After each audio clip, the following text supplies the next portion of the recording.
grief, despair, and rejection, aka my dating life.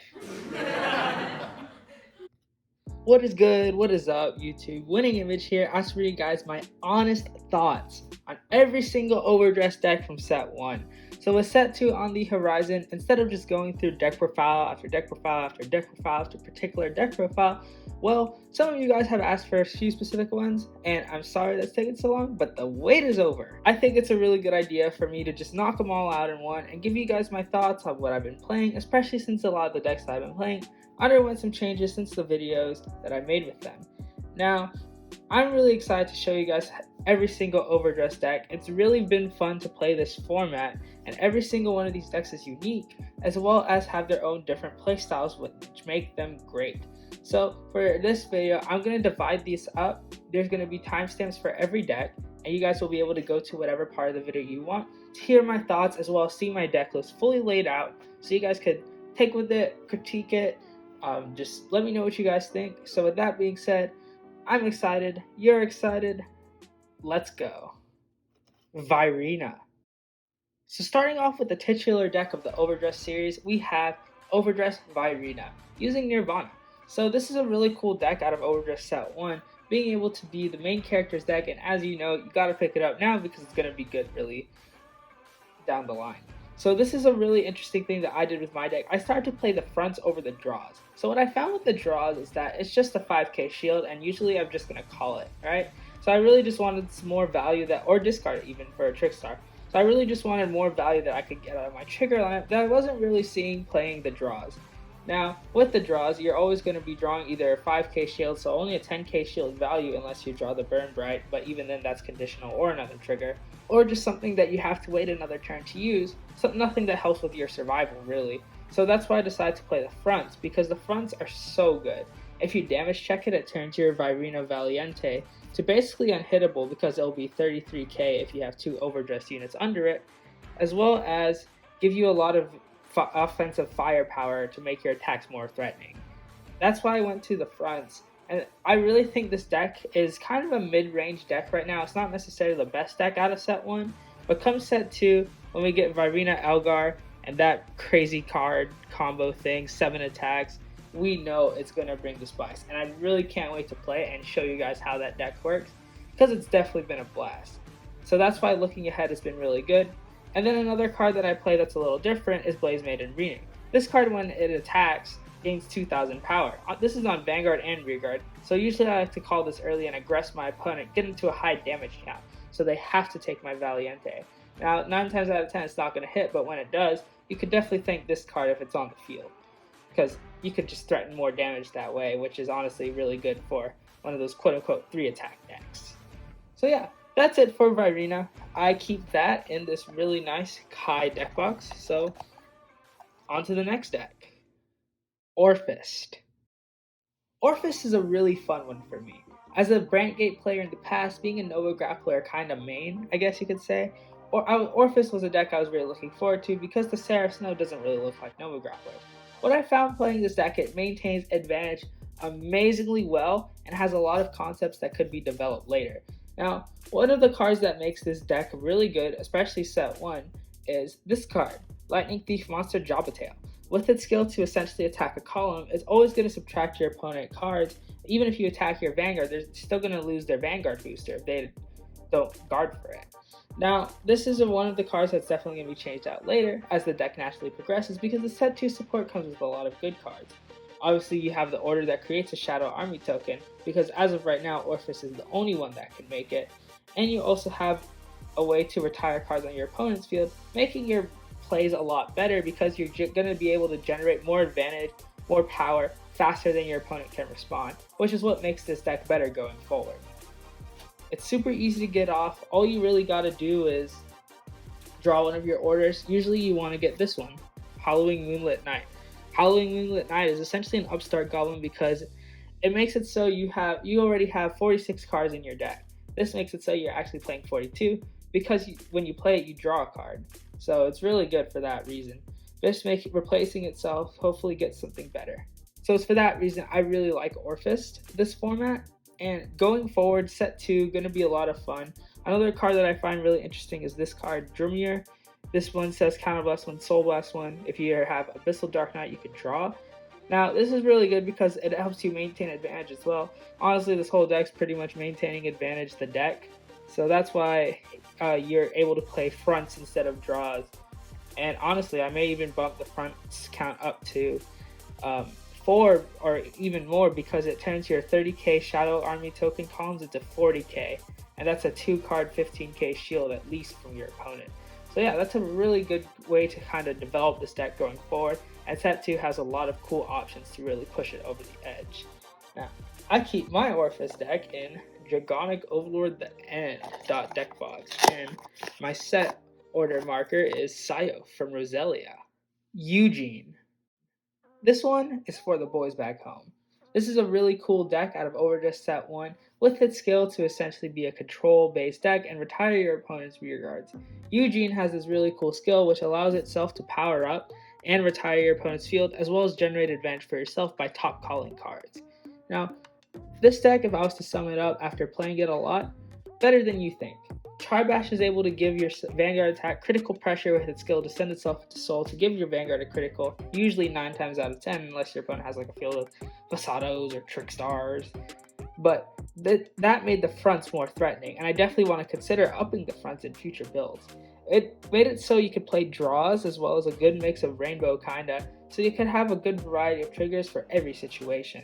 And with the pressure that this deck brings through Tenchestead, Tribash, and this card right here, which is able to gain power, your opponent is going to have a hard time blocking these the more the game goes on. So if you play it out with Eugene, and you have some nice defensive options as well, your opponent's going to have a hard time surviving the late game when you're playing Eugene. And I definitely think this deck is definitely better than people think. And if you're new to Vanguard Overdress and have a few bucks lying around, definitely pick this deck up and see it for yourself. This is essentially what I've been playing with it, and it's been doing very well, sacking some heals too, because sometimes in those really bad matchups you only win by luck. But without further ado, let's hop into the next deck, because I hope you guys enjoy the next one that I'm about to show you guys. Baromagnes. This is another one of the For the Boys decks. Baromagnes has definitely been one of the coolest decks in Vanguard Overdress. First of all, the aesthetic. Who doesn't love dark regulars, right? But second of all, this deck has an amazing rush ability. I actually don't have a second set of Dark States PGs, but for now we're using these. Don't judge. But yeah, this one has been really cool because this is the more consistent kind of 10 soul, not as OTK kind of deck. A little bit more consistent, but it has a nice aggro focus as well. By playing the Crit Elemental Overtrigger and the front triggers, you're able to get off some nice aggression as well, instead of just forcing yourself into a deck out phase super fast. Now, that's why I really like this deck, because it's able to kind of take control of the game. I don't mean that in a way that retires your opponent's field, because it essentially does by sucking it into soul, but essentially respond to whatever your opponent has coming at you. If your opponent rushes you, you're able to respond with a draw and a crit, as well as put rear guards into your soul. Or if you need to recover, this card has a lot of cards that can help you stabilize and maintain advantage. Baromagnes has essentially everything for you, and if you're running low on resources, you could get it back, or just start field. And then this card in particular is a Blitzord that could stop your opponent's large attacks. There's just a lot of cool cards for Baromagnes the deck, and I definitely can't wait to see where this deck goes going forward, because a lot of the cool plays that this deck has only get better. And that is a common theme that I really like with Overdress so far. We're not getting a new deck every set, we're just improving our previous strategies. So I hope that comment ages well. But yeah, that's been Baromagnes. Also, don't forget your Brother's Soul, guys. This one's for the boys, right? You gotta get 4 of these for your Baromagnes decks. But yeah, let's hop into the next deck, which is gonna be Seraph Snow. Seraph Snow. Seraph Snow is another deck which I really wasn't kind of looking forward to, but when I picked it up and started playing it, it turned out to be okay. As a Brantgate fan, like I mentioned earlier, this is another deck that really honestly surprised me. With its skill to essentially prison, I didn't think it was as good, and I don't think it gets that good until Festival Collection Set 2, because the prison isn't exactly a minus to your opponent, just something for them to put their cards in. As I mentioned before, I only got one set of the Brantgate and Dark States PGs, so these are the regular PGs for now, but I just swap it around for competitive play. And then for Prison so far, this is what I'm kind of rocking with. I got the Cray Elemental Overtrigger just so I could create unblockable columns because the triple drive doesn't really do much other than just, hey, 21k, 21k, 15k guards all around, and draw more cards than your opponent. And that's why I kind of split these two up, because if we have more draws, your opponent's going to be coming at you and rushing you before you could honestly set up. And then we also played this card over, say, a Boboline, just because this card will help you survive in those matchups. And yeah, it's just a really cool deck that I haven't really gone deep into because, like I said, I'm really waiting for Festival Collection Set 2 to really dive into the Prison deck. And yeah, it's just really cool. I call this deck Law and Order because it essentially lays down the laws of the land. Horny Jail, you guys know the drill. Your waifu is trash. Tu esposa, or what? Mi esposa over tu esposa. So yeah, that's why I really like the aesthetic of this deck. But yeah, playing it definitely needs the set 2 support, and the set 2 support honestly has been really cool. Being able to subtract power, can't wait for that. But yeah, this is what I'm playing for Prison. This is one of the decks that I really want help with, so if you guys have any suggestions for Prison, let me know in the comments section below. Bastion. Now this is no surprise. This is obviously the best deck of the format. There's honestly nothing comes close except maybe Bruce, but you have to high roll with Bruce. But I'm playing Bastion right now and loving it. I thought I wasn't going to like it as much as I ended up did because I didn't really like the playstyle that I had, but the more I got into it, the more fun I started having. The way that this deck is so versatile and you could build it many different ways. Originally, I was playing kind of the mid-range Painkiller and swinging down sort of Judgment build, which I didn't find as good in the end. The control was kind of unnecessary because you just want to beat them down. So one of the cards that I found that kind of fills both the role of Downswing Judgment and Painkiller Angel is this girl, the Snake Witch. Let me put you guys on. This card's really good. Solaria has this cool skill that when it's discarded from hand during your turn, you can counterblast, Soul Blast to draw. It gives you a good discard target and essentially gives you a 1-for-1 and you're not losing anything. And that's what makes this card super good. One of the cards though that is interchangeable is Hopeful Testode though. It is another kind of maintaining advantage defensive option because if you have 3 more units, one of your units gets 15k, it's a blitz order. You can play the Hour of Holy Judgment Cometh, which is the start deck order in that place, and that's really good too. But yeah, this is kind of what I'm playing. Alden is just broken. If any card deserves to get hit in Overdress at the start of set 1, it's this card.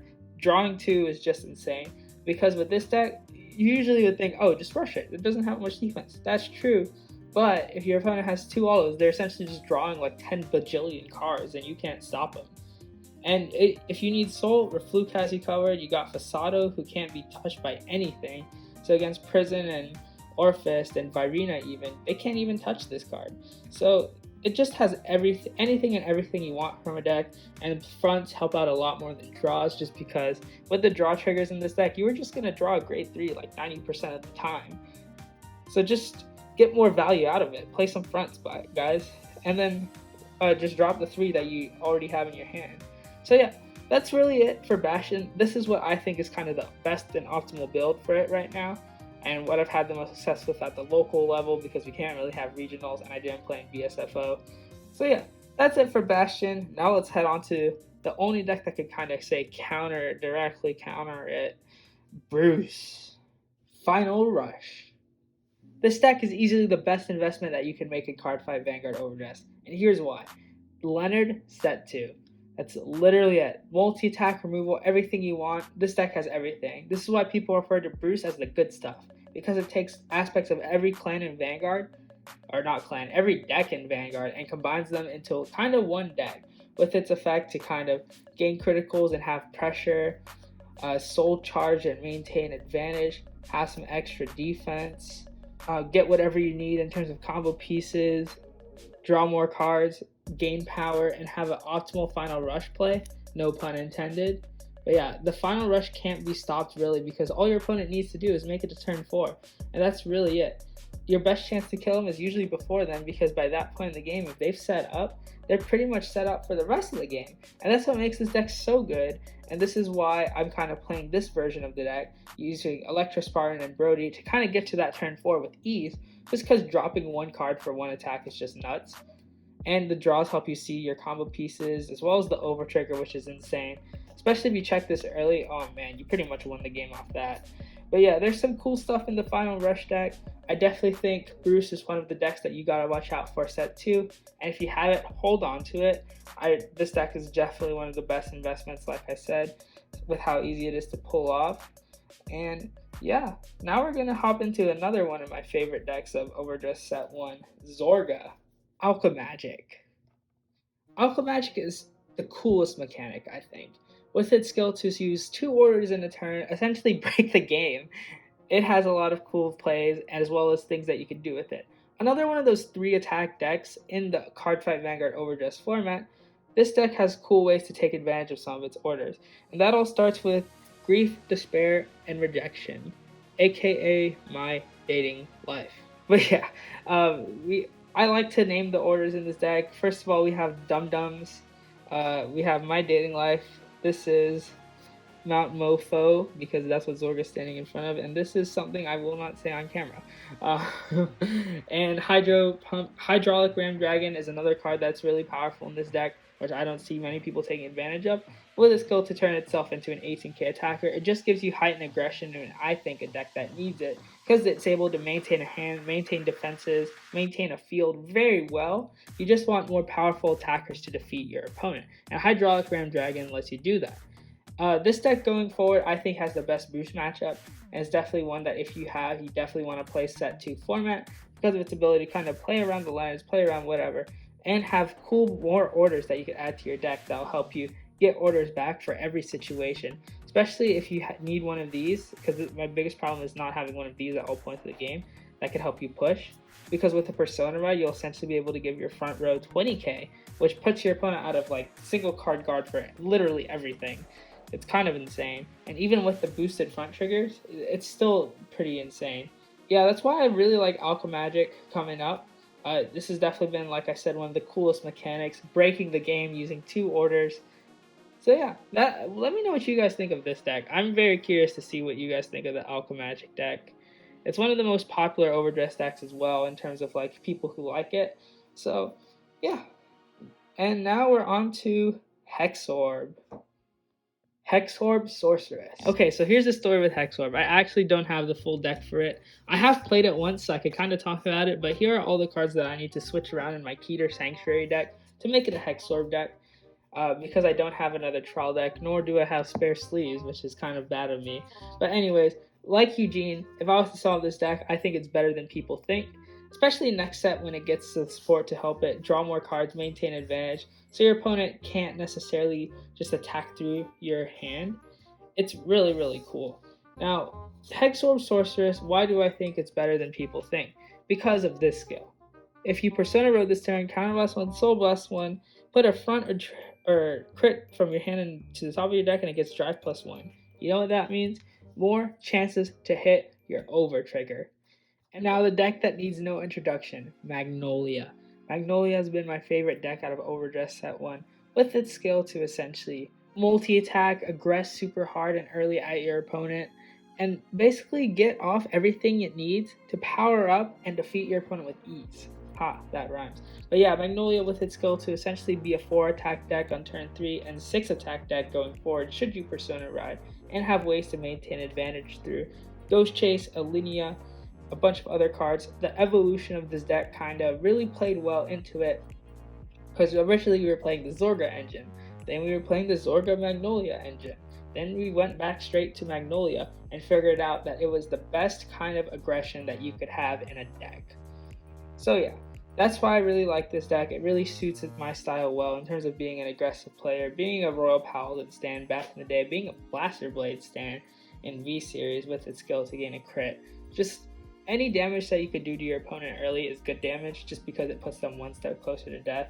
Yeah, it gives them more damage, but like if you can't survive that, then you just need to play a little smarter. Being a good aggro player, understanding like when to aggress is what makes this deck good, and I think this deck in particular definitely awards a higher level of aggression play. And going forward in set 2, it only gets better with the ability to essentially have 6 attacks starting on turn 3, even while your opponent's at grade 2, which is just insane. And with the power-up cards you have with Gnosla and the upcoming Fox, you could even play around triggers, defensive checks. So yeah, that's it for Magnolia, and I hope you all enjoyed this video kind of going over every single Overdress deck. Let me know which one is your favorite, because Magnolia was definitely mine. So with that being said, I want to thank you all for watching, have a great day, and I'll see you all next time.